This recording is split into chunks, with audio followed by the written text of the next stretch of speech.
I had a 4-year affair decades ago. Now he's acting like I never loved him at all. Look, I'm about to tell you something that's going to sound absolutely insane, but I need you to hear me out because everyone's acting like I'm some kind of monster.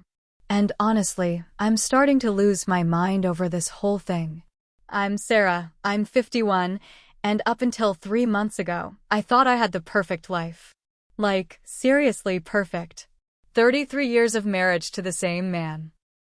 3 amazing kids who are all grown up and doing their own thing. Nice house in a decent neighborhood. The whole suburban dream package. My husband got this Ancestry DNA kit for his birthday from our youngest, and we all thought it would be fun to do it together as a family. You know how those things work. Find out if you're part Irish or whatever. Maybe discover some long-lost relatives. Harmless family bonding time, right? Wrong. So, incredibly wrong.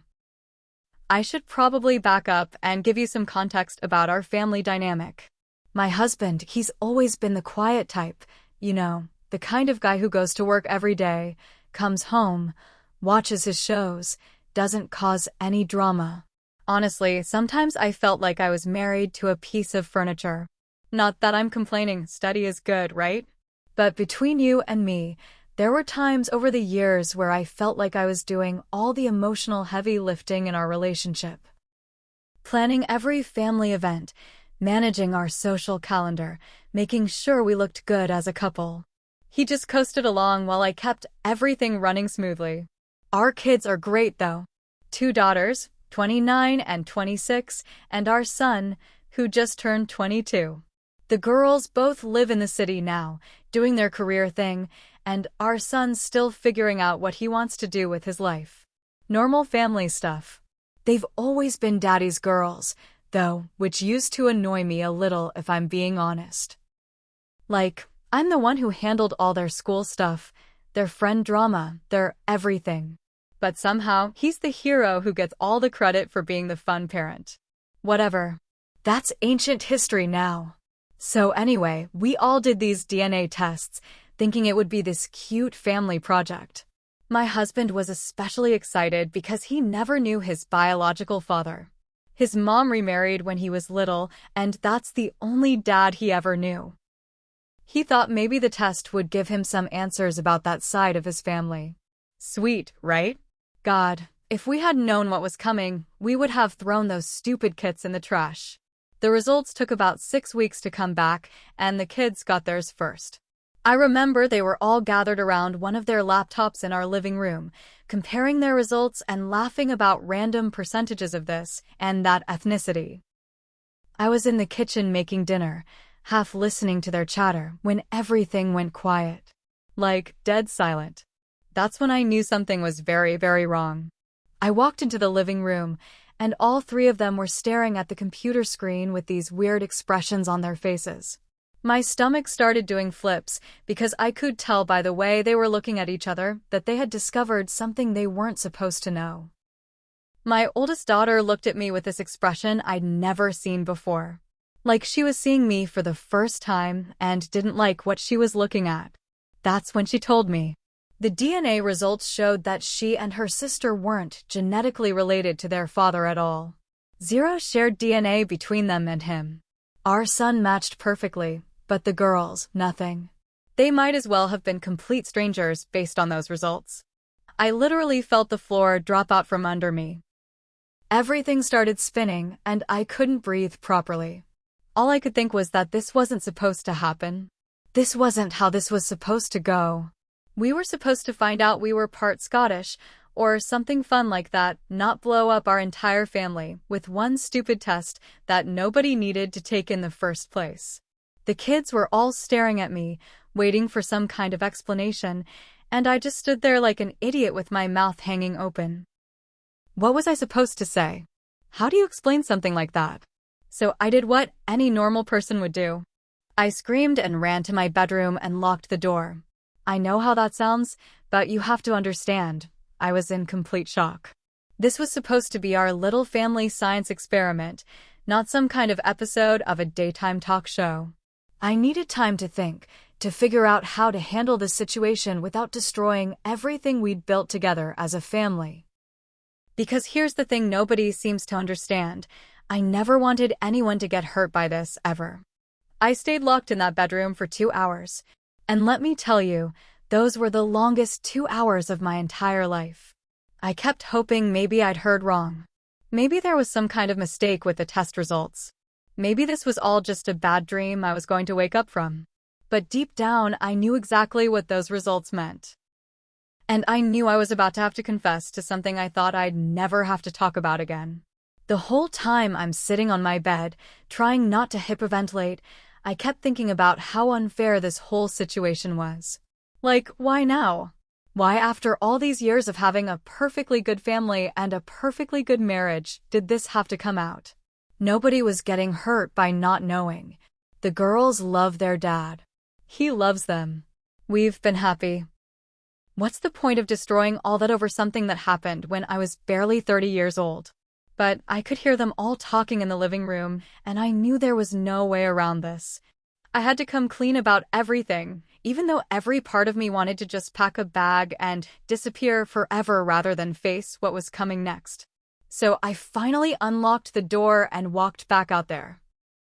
All 4 of them were sitting around the kitchen table, looking like they were waiting for a funeral to start. My husband had this expression on his face that I'd never seen before. Not angry exactly, but completely blank, like somebody had just told him everything he thought he knew about his life was a lie. Which, to be fair, was pretty much exactly what had just happened. I sat down at the table and took a deep breath. There was no good way to do this, so I just started talking. I told them about James.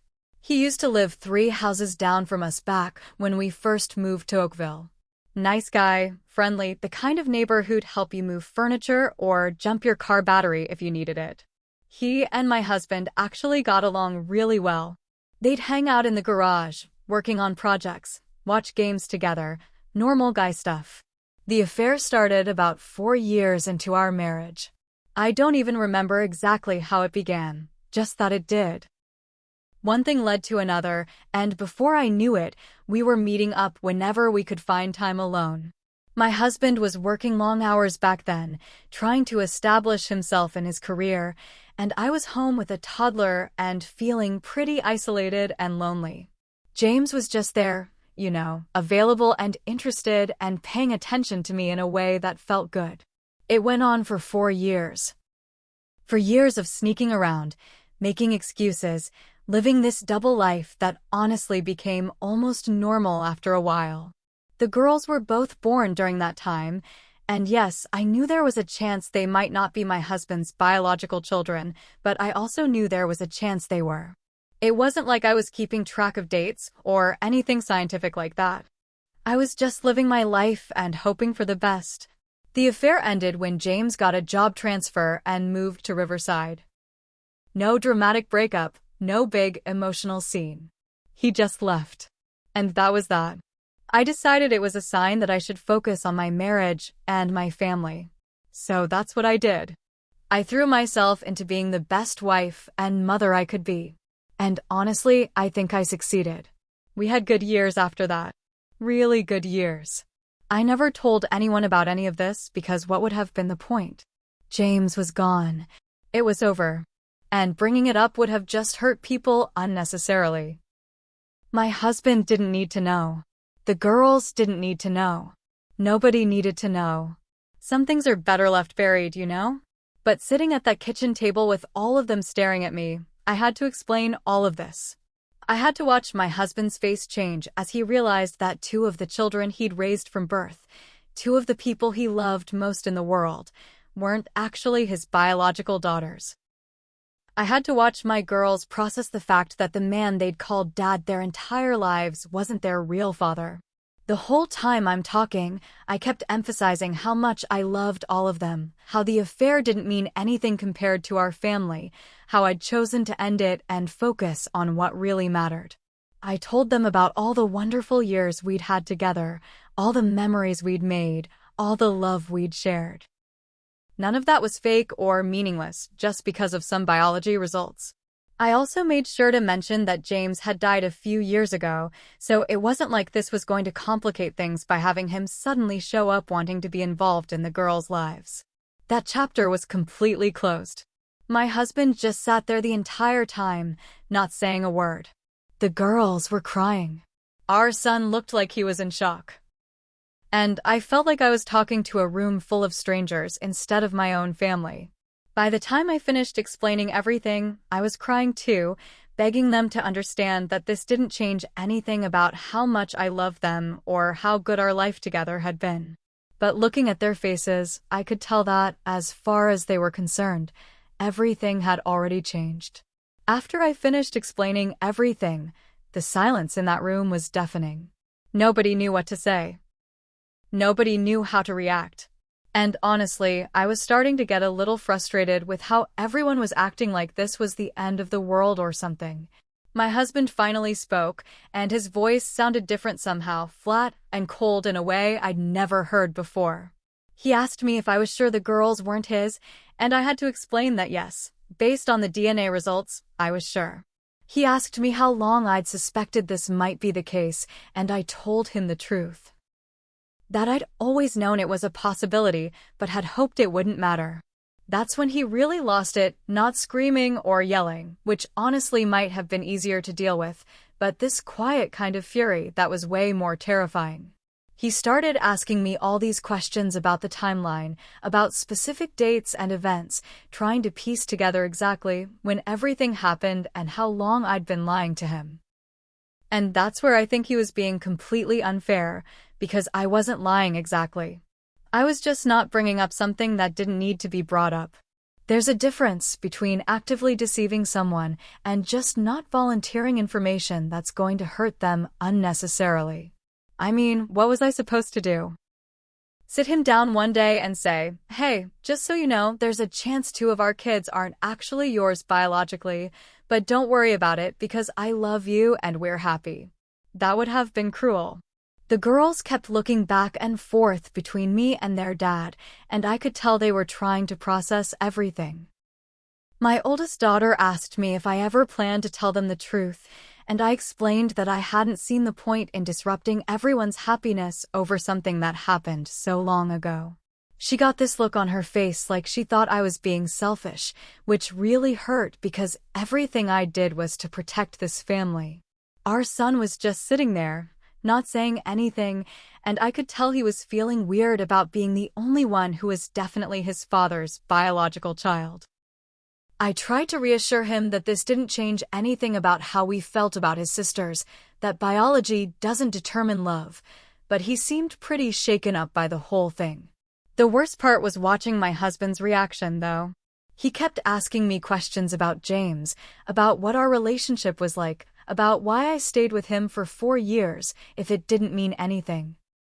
I tried to explain that it was complicated, that I was young and confused and going through a difficult time in our marriage, but he wasn't interested in hearing about the context or the circumstances that led to everything.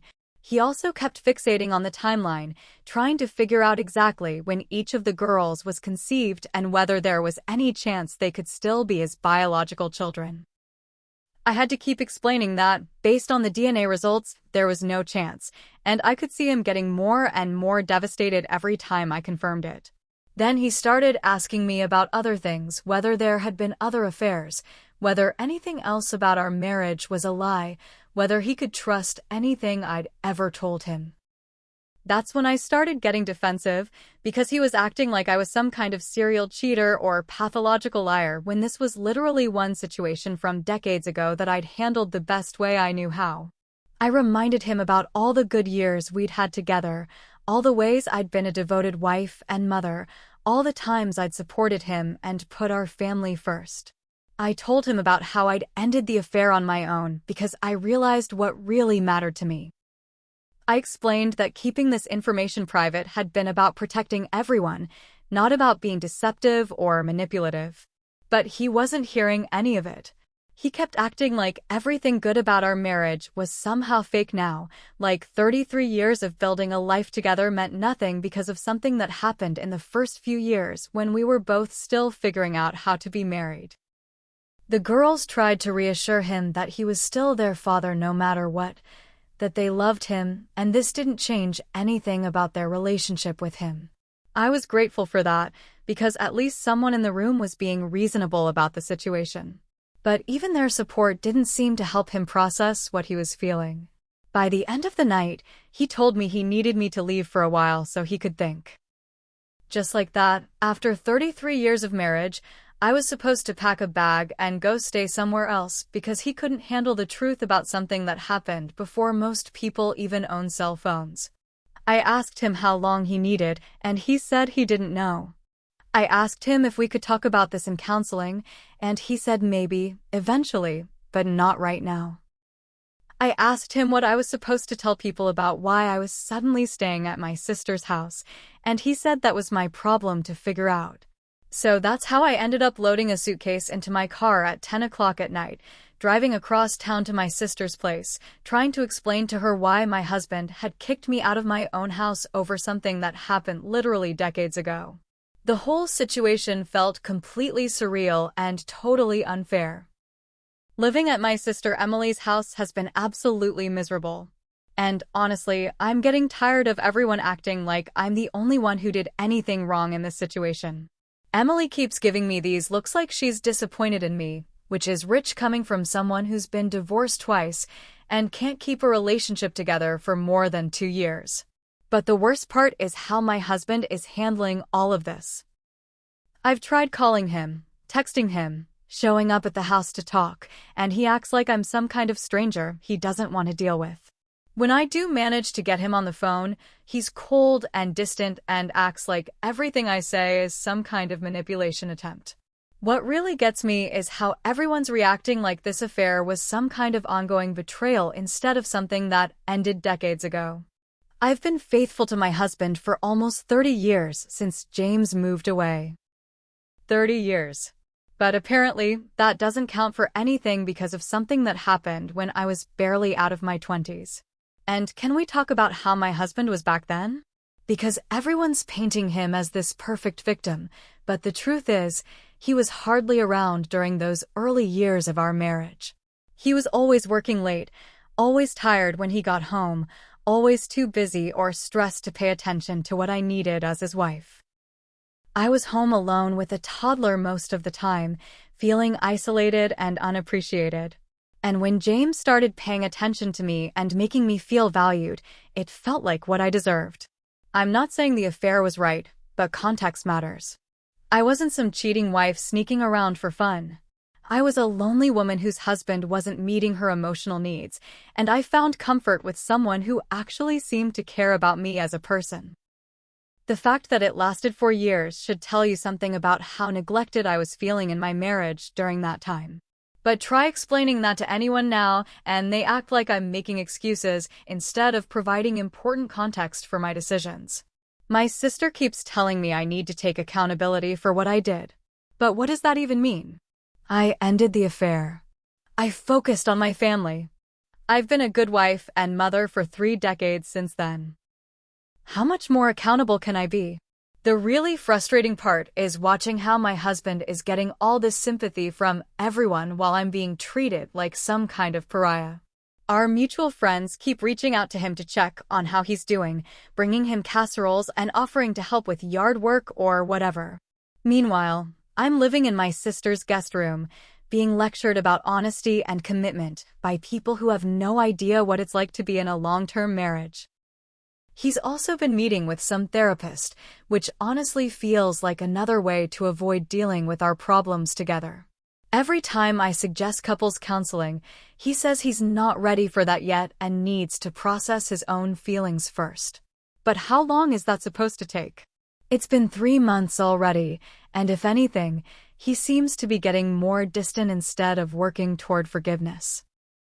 I've been trying everything I can think of to fix the situation, but my husband seems determined to stay stuck in his anger instead of moving forward like a mature adult. It's like he's decided that being the victim is more important to him than saving our marriage. And honestly, it's starting to make me wonder if this is really the man I thought I married. Last month, I suggested we go to marriage counseling together, and he said he wasn't ready. I offered to write him a letter explaining everything from my perspective so he could read it when he felt prepared to hear it. And he said he didn't want to read anything from me right now. I even reached out to our pastor to see if he could mediate a conversation between us. And my husband told him he appreciated the offer but needed more time to think. How much time does one person need to think about something? We're talking about decades-old history here, not some ongoing situation that needs to be figured out. The affair is over. James is dead.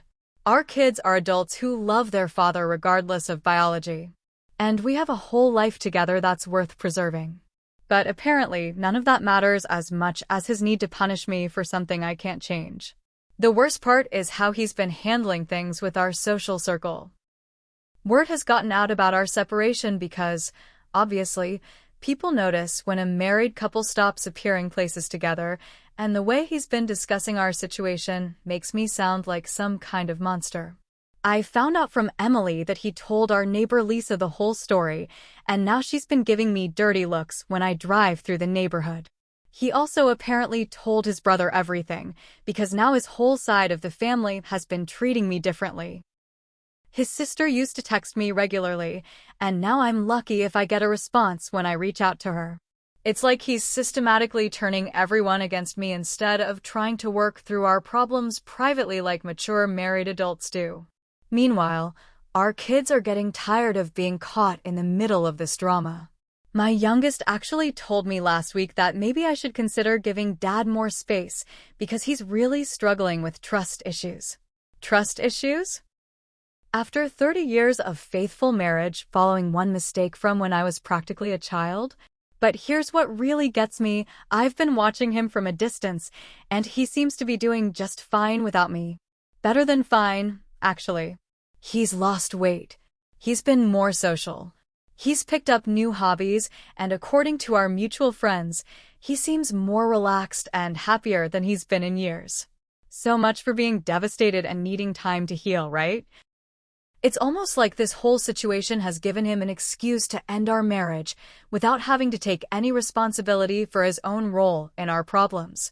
Because let's be honest, our marriage hasn't been perfect for a long time. We've been going through the motions for years, more like roommates than husband and wife. And maybe this DNA test thing just gave him a reason to blow everything up instead of doing the hard work of reconnecting with each other.